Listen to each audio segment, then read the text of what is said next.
Just a couple random thoughts about the state of journalism now. Obviously, with the 60 Minutes news here this past week, making lots of headlines, and I'm not going to get into the details of that.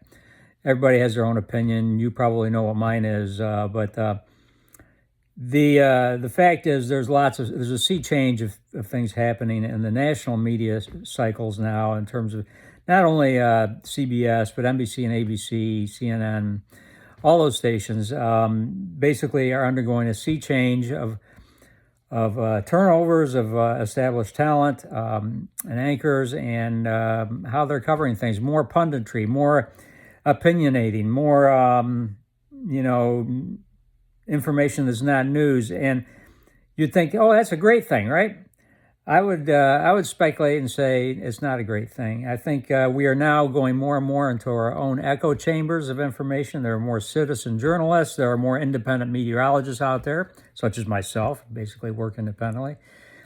But by working independently, by going to sources, single sources, you tend to follow certain spots and go to, especially with journalists, you go to places where you see confirmation of your own personal biases. And in that fact makes it such that we don't have a shared reality in a lot of things. And I'm going to the news cycles now. We need a shared reality. We don't have it as much as we used to have.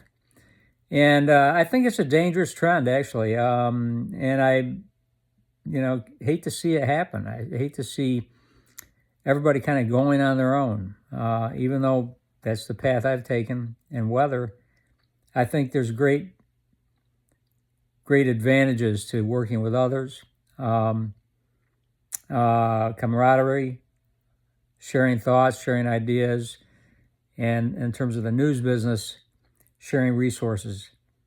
And by that I mean there are institutional resources available with big major companies that cannot be duplicated by a single person, all right?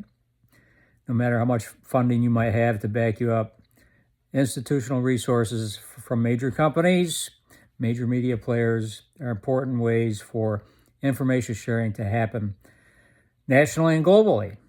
And I've talked about this before on this site. So just a couple of thoughts as I'm sitting here thinking about things.